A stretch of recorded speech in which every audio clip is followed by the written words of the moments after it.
welcome everybody to The Subject is Moot. I am Dom, and across from me is Mike. And a big thanks to Vinny and Quiz, the producers of the podcast. Who are we and why are we here? Let's just get right into it. Let's land the plane. As I tell people, as they're telling a story that just is going on and on forever, I just say, hey, listen, land it. Bring it home. We are just two guys, just two friends who've been friends now, for over 20 years? About 20 plus. 20 plus years. And a lot of times when we get together, all we do is talk about music. Music, movies, sports. Food. Heck, we even talk about our favorite chips and dip. We're calling the podcast The Subject is Moot. And the reason being is that when you talk about music, your opinion, movies, things like that, well, you know what? It is debatable. It is moot. So a lot of what we're going to talk about, you may feel different, or you may have a different opinion. We may talk about, or not that we will talk about favorite bands, favorite songs, albums, guitarists, a lot of different things in the music industry. We grew up listening to music. Music is our passion. We were in bands together. We play instruments. We love music. We bleed music, and we enjoy talking about it, and we hope you do too. We may do some spin-offs, favorite movies, good, bad, favorite actors, actresses, TV shows, TV characters. And we'll get into sports, maybe some Page 6 stuff. But it's mostly music that we'll be talking about. We'll get off on those subjects, maybe just, throwing them in here and there. So with that, Mike, I don't know if you have anything to add, to what we're going to be doing here. Let's get right down to business. Let's get right down to business. I just talk about music. So, when you think about music, I think about music as being the greatest invention. I can't think of anything better. For me... Not the toilet bowl? You know what? The toilet bowl has its purposes, but music has a lot more purpose, I think. I'm sure. I think you could pretty much go to the bathroom anywhere. You don't really need a toilet bowl, so... Yes. But for music, I think it has a lot more to it that has meaning. For you, what is that? What is music to you? What do you love about music? It'll sound cliche, but it's soundtrack of our lives. I mean, to really sum it all up, it's always there. It's always on. It could be always on. It's always in the background, or if you want it to be in the front, it's just always there. And it kind of chronicles life. You could look back and think of where you were when you heard a certain song, or who you were with, or something special or sad. It doesn't make a difference. Music could always uplift you. It could bring out emotions. Not many things that could do all of that. So that's why music is special. It's powerful. Music is powerful. For me, it helps me do a lot of different things. It helps me escape. It helps me relax. You're in a bad mood, you could throw on a song that gets you out of that bad mood. You're in a great mood, you know what? You can keep it going with just a bunch of good songs. It's true. Escapism is a huge thing. I don't really think you could put on a song that, maybe get you in a bad mood unless you hear a song that brings you back to when you were 17 and some girl broke up with you. And but even then, it's not gonna get you in a bad mood because hopefully at that point you moved on. But for me, music is when I was a kid. I would, my friends and I would get together. We'd be sitting on the steps of his house, and he had a composition notebook of all this music that he changed the lyrics to, and he added his own. And we sat there and we just laughed hysterical, to the point where, he still has that book. I don't know where it is, but I'd love to hear some of those lyrics. In fact, next time I talk to him, we get together, I'd like for him to break it out and hear it. You think of songs, and like you said before, it's nostalgic. The Safety Dance, the song The Safety Dance, Men Without Hats. When I hear that song, I think of Big Billy, all right? And how much he loved that song, and just hearing that makes me think of him. So, and I know everybody out there's got to have that, that same thing. Where were you when this song was being played? And, that song, Eyes Without a Face. Yeah, that's a great song. Right? My friend used to say... Was that Billy Idol? Billy Idol. How's About a Face? You say it really... How's About a Face? So, but... What about... Do you ever not listen to music? Probably not. I can't think of a time when I didn't listen to music. I mean, looking back, I remember setting up a keyboard that wasn't even plugged in front of my parents' mirror and lip syncing to Hall & Oates, Man Eater, or something like that, or had a... Wow, you're actually coming clean. Oh yeah, it's Wow, it's you're time. letting it all hang out. It's time. Yeah, well, the first step to a better life. Yes, first step is admitting, is coming clean. So Yeah, I mean, I had a guitar that my grandfather gave me that didn't have strings on it, so there was a lot of that. There was a lot of pretending and, what could have been, but music's always there. It's always been there. I don't remember a time where I didn't either even if it was just the radio. I'm not a radio listener for many, many years now, but even just putting the radio on, in the 80s when pop music was big, and, it was always there. well, it's not on now though. So We can't have it in the back. we don't have it on now. Trust me, So I would like to have it on right now, but what would you put on? Can we put Kenny G on? you could put Songbird on. I mean, it's classic. Just put you Songbird know? on a loop. I won't mess with Kenny G. I know you have a special spot. There is a special place in my heart for Kenny G. I do like Kenny G. Well, you know what? Look, music is great. It's good for relaxing. It's good for getting you ready for a big game event. I remember as a kid getting ready for basketball games. You throw on some songs. You watching high school kids warm up to basketball, and Moni used to play when I was in high school, and that was a big song for Let me guess, "Eye of the Tiger" was your song. Eye of the Tiger. You know what? It wasn't my song for basketball, but I remember actually back when I was playing basketball in high school, "Pump Up the Volume" Oh God. was really, really, really big, and I had a keyboard that I would dub in sounds to pump up the volume, and made this really big mix so that when we did play and we warmed up to basketball, we would be doing the layups. We'd be listening to "Pump Up the Volume." But getting back to "Eye of the Tiger," when you saw Rocky III and "Eye of the Tiger" comes out, did you not want to go home and work out? Did you not want to? Did you at that point not feel like if somebody was picking on you that you can just kick their ass? I wasn't that much of a Guido. Well, you don't have to be a Guido. You just have to be. It just. I was too busy worshiping at the feet. Say it. No, yeah, you were too busy. Mr. T. No, forget Mr. T. You were Clubber Lang. No, you were too busy worshiping Boy George. Let's come on. Listen, "Karma, Karma, Karma, Karma, Karma, Chameleon" is still a great song to this day. Yeah, right. Well, it's a only catchy because ass song. it's a catchy song. It's got its special little niche there because it's catchy. He had a few songs. So I'm just saying. There were a few songs. I can't think of any other ones right now, but there were a few others. Well, And it wasn't just Boy George. It was Culture Club at the time. Let's not forget the band. yeah, all right. Well, it's still Boy George. Well, he was the man behind the man, maybe, question mark, behind the band. And as much as you used to rip on me for the music that I listen to, Kenny G, okay, you listen to Boy George. So we have that I guess that Back and forth. yeah, I guess that one. I was 9 and 10 though. When you still listen to Kenny G. Kenny G is a gift. Kenny G is a talented musician. All right, but I give you that. I give you that. As we move on, so you got to start somewhere. All right, so where do you start? Where were you? What age were you when you really kind of just took off listening to music? Did you have an influence? And I don't mean like an artist influence. Anybody in your family, anybody in your house, or a friend, or somebody who just kind of turned you on to music. My grandfather probably, because he played accordion by ear, which is a very hard instrument to play by ear. He played harmonica. So, and he always, most of the memories from what I've been told that my parents have of me as a young child were at my grandparents' house, playing, fake drums or humming along to theme songs from TV shows or commercial jingles that were played over and over again on TV. I mean, that's early memories of when I started to they started, noticing that I kind of paid attention to music. And I guess it started from there. And then, fast forward a few years to when I was 6 and 7, I just latched on to Billy Joel. I mean, who better than to latch onto in the late 70s, especially during that era. 70s Joel was great stuff.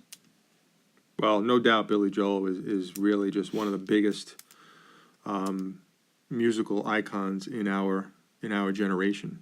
I mean, Billy Joel is a gift. Look what he's doing now, selling the garden out every month. 37 shows so far. He can keep going. He's not going to stop. Well, and he's not going to stop selling it out either. No, I mean Billy Joel. I always said when him and Elton John come around and they play in concert together, I'm definitely going to go to that show, and I never did. And I'm sorry I never did. And I'm sure they may play again, but who knows? If they do or they don't, I missed it. But to me, Elton John was really, really big as well. The two right there, and people compare the two, and just two musical gifts that just keep on giving.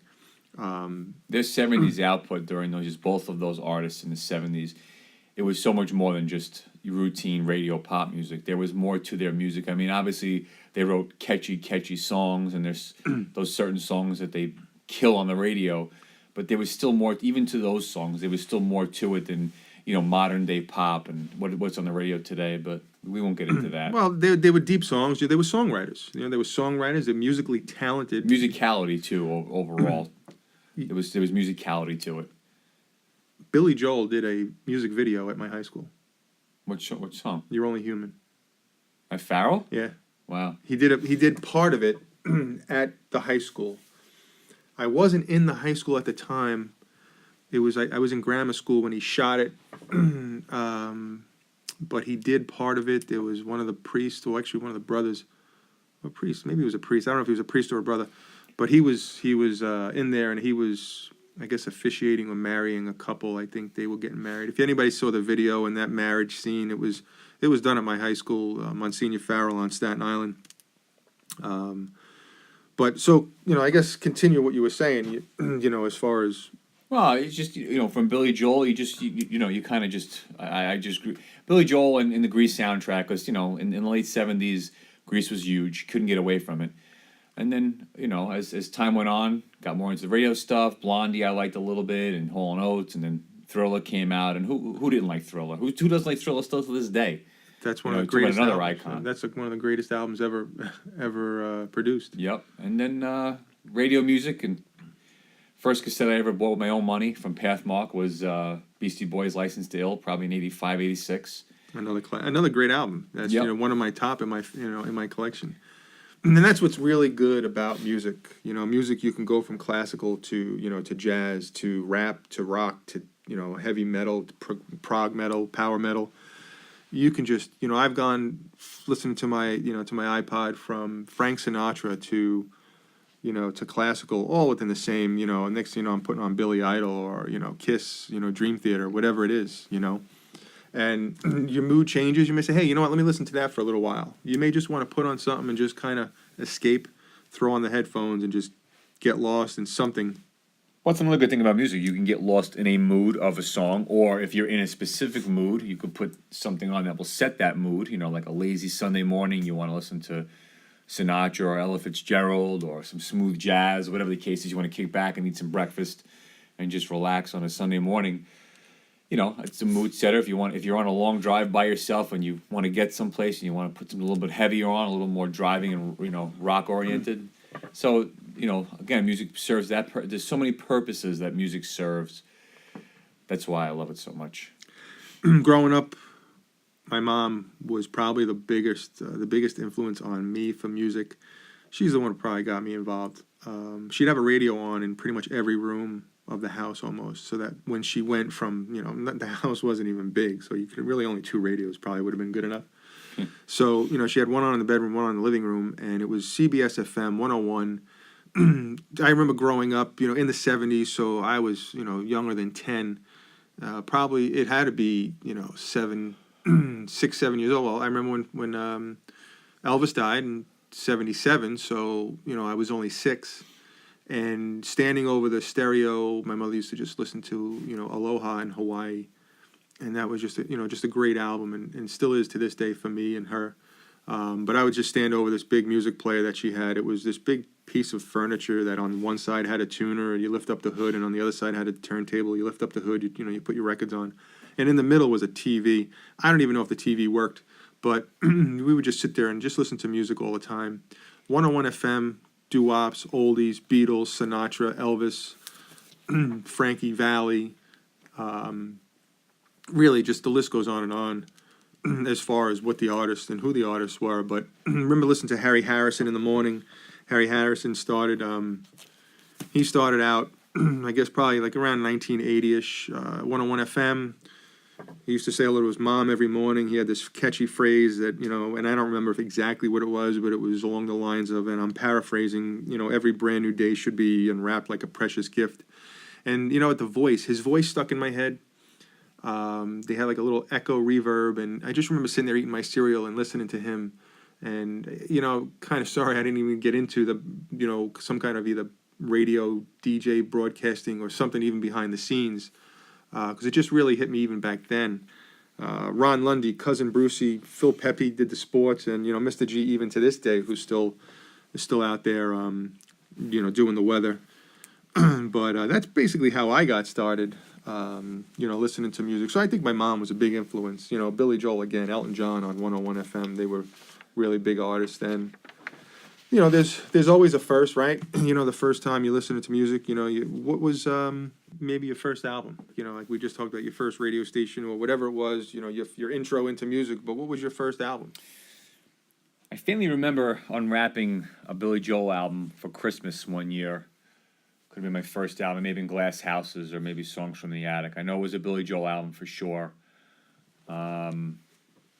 He was probably my first. I mean, obviously, as a kid, I probably liked, like theme song, like Batman theme song, and Hogan. I was told I was a fan of Hogan's Heroes theme song. But as far as first album holding in my hands, that was mine. Was probably Billy Joel album. It was either Glass Houses or Songs from the Attic. And well, two great albums.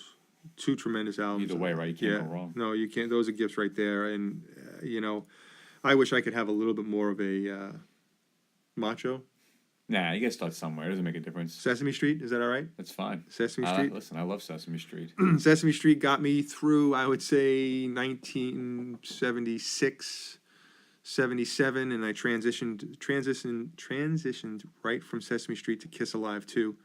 That's some transition. That was, listen. If you're gonna go big, you go big or go home. I can see if it was Muppets into Kiss, because at least Animal was there. But Sesame Street to Kiss is a huge transition. Well, a buddy of mine next door, Kenny, got me into Kiss Alive 2. My first album. His brother, listened to a lot like Bruce Springsteen, bands like big bands in the 70s and early 80s, and he got me in kind of. Got me involved in a lot of music that I wasn't exposed to at the time. Listening to 101 FM, you're not going to hear Kiss on there. So, you'll hear Bruce, probably hear Bruce now than you would maybe even back then. But he got me, into Kiss, and it kind of just went from there. And then, then I went into rap in the 80s, and then, you had the dance, disco phase.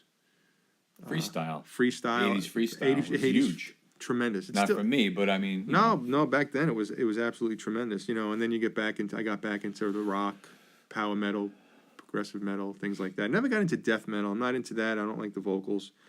I wouldn't really call them vocals. It's more like. They're vocals. I mean, they're vocals, a but type of vocal, yeah, I guess. But I would listen to and you have to remember if you're in the 70s or 80s, you have to remember 8 tracks. I had the Muppet Movie 8-track. I had Kiss Dynasty 8-track. I think I even had Johnny Cash and the soundtrack to Saturday Night Fever soundtracks. But then you get into vinyl and then you get into basically CDs. I remember buying vinyl singles for $3.99 at Music Factory in the Staten Island Mall. You'd save up $4.32, go buy the single. And then you get into CDs, and I don't think I had a macho CD. My first CD I think was Pretty Woman, the soundtrack to Pretty Woman, which by the way, I love soundtracks, but I like the scores, the musical part of the soundtracks, not really so much the music that was influenced or whatever, for the soundtrack, but Pretty Woman was I think my first CD. I want to say it was Van Halen OU812, but I really think it was a Foggy. Why don't we just say you bought it because Julia Roberts was on the cover and she looked really good? Okay, I'll take that. We'll leave it at that. Yeah, I think so. We'll leave it at that. I think so. I think that's acceptable. But I think that was my transition into CDs. But I don't think anybody has more CDs that I know of than you. I know some people, but yeah, well, they own the stores. They own the stores. They're the ones that you bought them from. But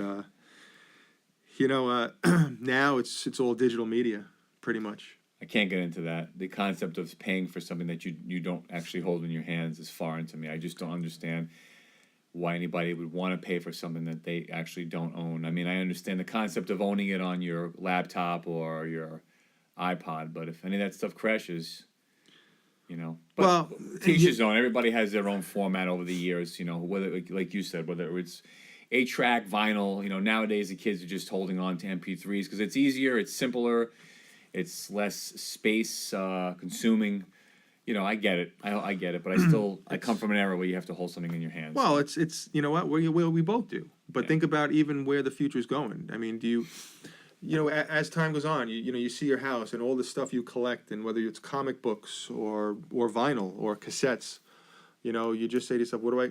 All right, vinyl's coming back in, right? Vinyl is very, very popular. Do you really? And I have vinyl. I just set up my turntable. I just actually set up my turntable, my cassette deck, my CD player. But isn't it so much easier that you can just take your iPad, your iPod, your MP3 player, whatever it is, your phone, and just go sit on the couch and go sit in the car. You can go sit on a park bench. You can go anywhere and take your whole music library with you. Yep. As opposed to what, lugging around a turntable? Now, vinyl's coming back. But if you think about it, you have to put the needle on the record, and it sounds funny, the needle on the record. And then you have to say, I want to go to track 3. But now you have to find that big space to drop the needle in. Well, I think vinyl is more for the audiophiles out there who want to who are going to put the needle on the record, as you say, in the beginning and sit through the whole album front to back. That's what vinyl is for. I don't think vinyl is for people who want to skip songs and no one's going to buy vinyl for a song or two. Like people, and that's why used CD places were so popular in the early '90s and mid to late '90s, were because people were buying CDs for that one song they heard on the radio or MTV, realized that the rest of the album was nothing like that, and returning it for $1 or $2. But with vinyl and people who buy vinyl, especially nowadays, for the price of vinyl, they're listening to the whole album front to back. Well, they are. They're probably listening to the front and back, but I think they're also doing it for a collection. I think they're also doing it as something, as a hobby. Yep. To collect it. Okay. Collectors will live forever. Exactly, and I'm staring right at my Kiss Alive 2 album right now, which is beat to hell, because that album was just, who really said, oh, it's gonna be worth money one day. I played it on my Westinghouse record player. I wouldn't even call it a turntable, but my Westinghouse. It was a record player my grandfather bought from a garage sale. It basically had 2 knobs on it. It had tone and volume. That's all it really had. And but I think today, they're doing it more for the collection, for the hobby. Those are hobbies, but also audiophiles. And I agree with you, because the sound of a record is a lot higher quality than a CD. And whether it's a lot or little, I can't sit here and tell you the percentage or how much higher quality. But the audiophiles, the true audiophiles like Mr. Max, Yeah. okay, he'll sit there and say that he notices a difference, the sound from a CD to a record, to an LP, a vinyl, and very well could be. I don't know if I could unless you did it side by side, but for me, I don't mind putting on a record, a vinyl, and listening to it, just because of the nostalgia. But I don't know if I could sit there all day and just say, I want that to be my source of music. Yeah, I dabbled a bit in newer vinyl, recently, and it's if you put an vinyl album on, and you're doing stuff, next thing you know, you hear nothing, and you have to flip the album over, so you have to stop what you're doing and go in, and I mean, it's not a big deal, but some people may be turned off from that. But again, I think the audiophiles, they don't care. They love doing it. They love hearing that slight crackle, or and having to turn the record over, that big hold in their hand, because it's also the collector's aspect, like you said. So vinyl will go on, and it has lived on for quite a while. It has its ups and downs. I don't think you're going to see the return of the cassette, because it just wasn't a good form of audio, and also cassettes never lasted. If you played a cassette enough, I mean, I probably went through 2 or 3 copies of Appetite for Destruction on cassette. Vinyl will last you unless you scratch it up and mishandle it, but collectors are not going to do that. No. Well, it's like ebooks. It's like a lot of comic book people now are starting to slowly transition into reading it off of a tablet, because you know what? People who collect comic books, and I know a few people who do. I think after a while, you're sitting there and you say, "Wow, I have 1,000 comic books." Yep, What do you they do add with up them? quickly. What do you? Yeah, they do add up quickly. And then what do you do with them all? So now they're going to the digital format, because you know what? It's a lot easier to read, and it's a lot easier to store and hold on to, because where is it? It's in your library. It's on your computer, and you could bring it from one tablet to another and read it. And you could always have it with you. Again, That's where the future is going. Unfortunately, we can't fight it. It's funny. We just came out of Vintage Vinyl tonight. Vintage Vinyl is a really, really big music store in Ford's, New Jersey. Ford's, New Jersey. It's funny because now you see 45 7-inch records on the shelves, wrapped in cellophane, brand For new. Record Store Day tomorrow. For Record Store Day tomorrow, they have that. You have your vinyl is back, 12-inch records. 180 gram. They have 200 gram now, which is the thickness of the vinyl, which gives off a better source of audio, supposedly. Yeah. I mean, I own a few, but yeah, it's big. It's big, but again, it's directed to the collectors, for the collectors, and for the people who love music, truly love music. You couldn't find a turntable in the store for years. You know, I was holding on to mine from the 80s, and I still have it. I have one, and the other one, the needle broke. But, you know, just thinking, oh, I'm going to hold on to this because they're not going to make turntables anymore. And what do you think? Now they're selling them in the stores. Barnes & Noble even has it. It's really funny how things come around. They come back in style. I'm glad the mullet didn't come back in style, though. And I got news for you. That's true. You know, I had a mullet that made you say Billy Ray Cyrus who?